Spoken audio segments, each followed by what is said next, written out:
Okay, we're here, week one.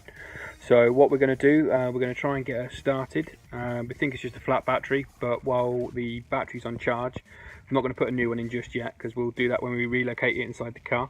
While that's charging, I'm going to check the spark plugs, check the oil just to make sure that's alright. Not going to go through changing them at the minute because we just want to get her running just so we can have a listen, see what she sounds like. Now, I had a look at the battery earlier. It's actually the original battery that was put in with the car. So it's now 13, maybe 14 years old. So hopefully it'll hold a bit of charge enough to get her started. Once I've done that, we're going to give her a good clean up, give her a snow foam, give her a polish. That way I know exactly what I'm working with, know what I'm looking at, can try and see some of the dents or any bits of rust that's hiding somewhere under a bit of the grime. So here we go.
Okay then guys, check the spark plugs. They're quite heavily discoloured, a little bit of burning actually, but they'll be alright to try and get it to fire with.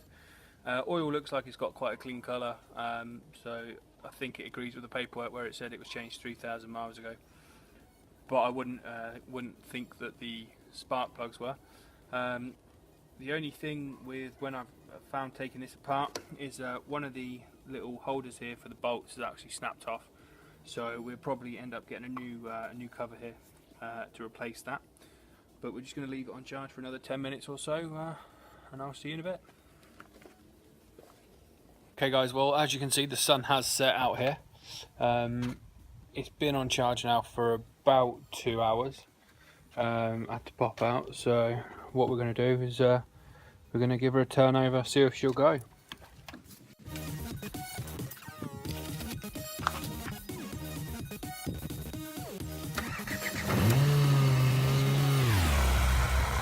Okay, so she starts up, that's a good sign. We'll let her run for a bit, give her a listen. Once it's warmed up a little bit, we'll check the oil, see what level it's at, and go from there. Okay, so we run out of time last night to give her a clean. By the time we got her to charge up a bit, come back out this afternoon.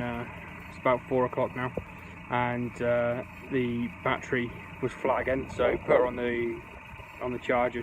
She fired up pretty quickly. I'm going to leave her running, give her a clean, and then show you around once we've cleaned her up. See you later, guys.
Okay guys, so we've given her a clean. Just give you a walkthrough of what we found. So just here, there's a little bit of rust bubble starting to come up on the wing, but we're going to be cutting most of that out for changing the wings anyway. We've then got a little dent here, not too much, but we'll sort that out. On the rear, we already knew about these rust bubbles just here. On the boot, nothing wrong. We're probably going to be changing the rear bumper anyway, so we're not going to have to worry about this here. On the rear this side, again, it's just this little dent on the rear, but we might be cutting this whole wing out. If not, we'll be cutting at least a bit of it out anyway. Then, not too much to report down this side. Got a little bit of rust starting to come just here on the front of the sills, but again, nothing too bad. Now we have a look at the bonnet and you can see it's dreadful. So this whole bonnet we'll either be sorting or replacing with the carbon bonnet like we discussed before. And then just down here, same on this sill, a little bit of rust, nothing too major, it's all nice and solid really. The car was under sealed, so the rest of it should be okay, but once we bring it back, cut it all back, we're going to be taking her right back probably to bare metal. If not bare metal, it'll be bare metal most of the places. Then we can prime her, build her up and look at getting her wrapped. So yeah, cheers.